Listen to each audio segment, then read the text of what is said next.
Ori said evolution's fact.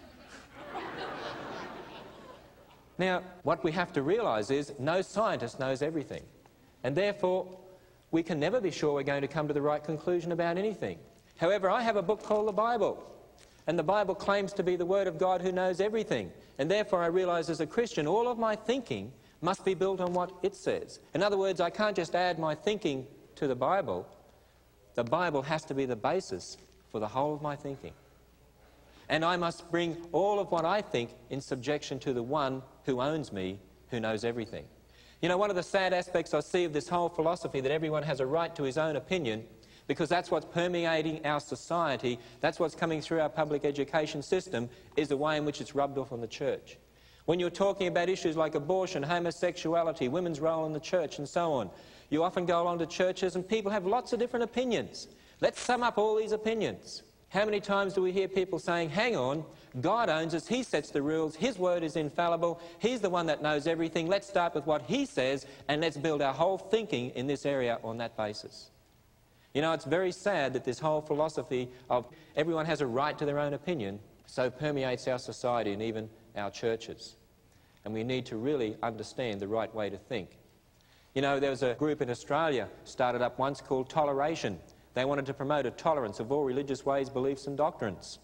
And they put out a promotional leaflet to promote this tolerance of all beliefs. You know, we've got to stop being intolerant of other people's beliefs. On the first page of their promotional leaflet, they listed all the things they were against. But they wanted a tolerance of all beliefs. You know, this whole idea of teaching a tolerance of all beliefs, which also permeates our education system, what's it saying? We've got to tolerate everyone's religious ways, beliefs and doctrines. So what happens when Christians come along and say, hang on, here's what's right and here's what's wrong, God sets the rules. Oh no, we can't tolerate that, we've got to tolerate all beliefs. Do you see what they've done? They've been intolerant of the absolutes of Christianity because the absolutes of Christianity are intolerant of their philosophy, which says everything can be done in accord with one's own opinion. But let's just consider some specific examples, because we really need to understand that all of our doctrines are dependent upon the book of Genesis. Let's take the whole message of the gospel and what Jesus did on the cross. What is the gospel message?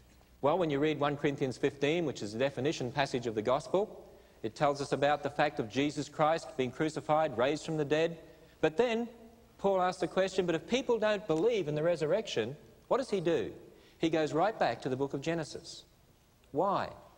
Because if you go back to the book of Genesis, what do you find? God made Adam and Eve. They were perfect.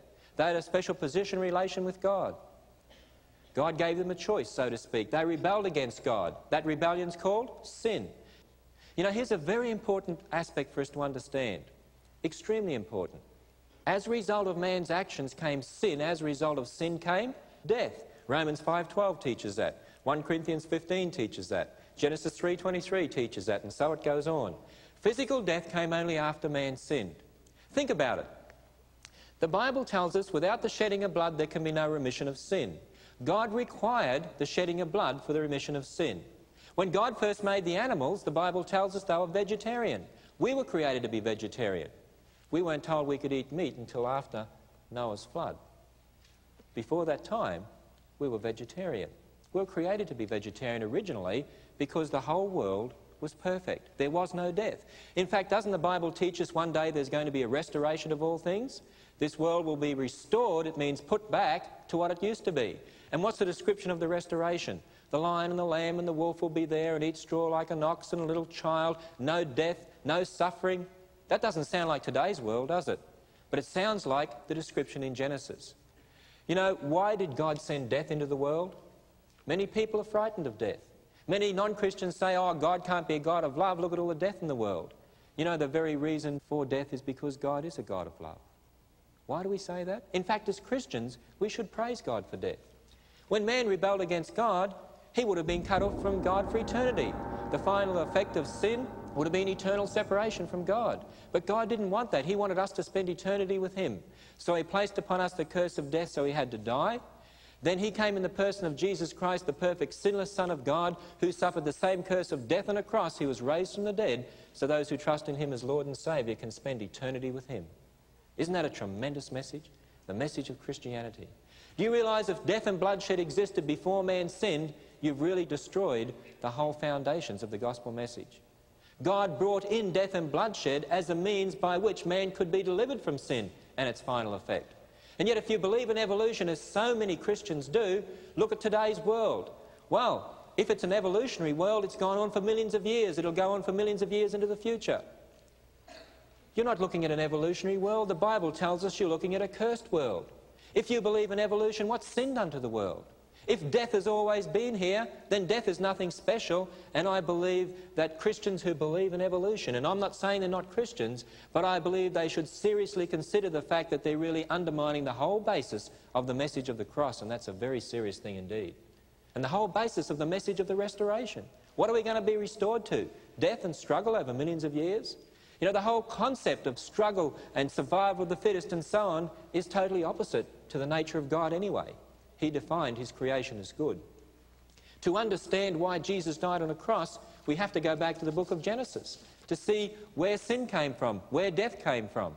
The whole foundations of the gospel message are there in Genesis. Let's look at another example. Jesus was asked a question concerning divorce that concerned marriage. How did he answer them? They were trying to trick him. He said, haven't you read, he which made them at the beginning made them male and female and said, for this cause shall a man leave his father and mother and cleave unto his wife, and they'll be one flesh. Where was he quoting from? The book of Genesis. Jesus quoted from Genesis. He quoted from Genesis on many occasions. He took it as literal truth, as historical. In fact, he built these doctrines like marriage upon the literal events of Genesis. Jesus Christ is the way, the truth and the life. He wasn't a liar. He wouldn't tell us something that wasn't true. Why did he quote from Genesis? Because the meaning of marriage goes back to the book of Genesis. God took dust and made Adam, took his side and made a woman. You become one when you're married. Why? Because you're one flesh historically. If it's not so historically, it's not so now. The issue of homosexuality, you know, it's such an easy one to solve for Christians. It really is. The issue of homosexuality, it's not a matter of one's opinion. It's a matter of God made marriage, God made man and woman. What does he say? And it really is easy. God made Adam and Eve, not Adam and Steve. He made a man and a woman, not a man and a man. He told them to be fruitful and multiply. In fact, we're told in Malachi 2:15, one of the primary importances of marriage is to produce godly offspring. Who'll affect the world for Jesus Christ? Who'll produce godly offspring? Who'll affect the world for Jesus Christ? And so it goes on. You know, it's sad that in our churches there are so many marriage problems, so many family problems amongst our people in our churches. And I believe it's related to two major reasons. One, so many people don't understand what it means that God is creator. He sets the rules. We must submit ourselves totally to him. Nothing is a matter of our opinion. And of course, in many of our schools, often girls are taught, oh, you know, if you do get married, remember, you're an individual. You've got your rights. You know what? When you get married, you're one with your husband, and God has total right over your life anyway. And if you want your marriage to work or your family to work, what we've got to understand is that God made marriage, God made the family unit. Therefore, what does he say are the rules? And what I'd say to you is this, ladies and gentlemen, are you prepared to accept the roles God gave for you regardless of your opinion? And to be honest, I'm not interested in your opinions anyway, because it's not really a matter of your opinion, is it? You understand what I'm saying? For instance, let's take women in marriage. I'll get to the men in a moment. But let's take the women. You know, I know the feminists are out there demanding equality. You know, it's not a matter of equality because men and women are equal. That's what the Bible teaches. It's a matter of roles. God made women, God made men. What are the roles he gave to us? Adam was created first, Eve was deceived, a woman will be in submission to her husband. End of argument, isn't it? A man will be the head of the woman. That's what the Bible teaches. It's not a matter of our opinion. It's a matter of, are we going to accept what God says? He's the creator. What about fathers? It says, husbands, love your wives as Christ loved the church. He gave himself for it. Do we love our wives sacrificially like that? Or it tells us in Isaiah 38:19, the fathers to the children shall make known thy truth.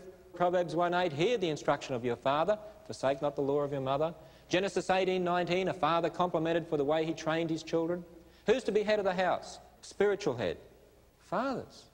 Who in the majority of Christian homes that has the prayer times and Bible readings with the children and brings them up spiritually, mum or dad? And the answer I get everywhere I preach is mum. And you know, that's not right. It doesn't mean mothers shouldn't get involved. But if fathers don't take on that spiritual headship, you often see the sons rebel against Christianity. You often see the daughters who date non-Christian fellas and marry non-Christian husbands and get in a mess. If you don't give them the right foundation,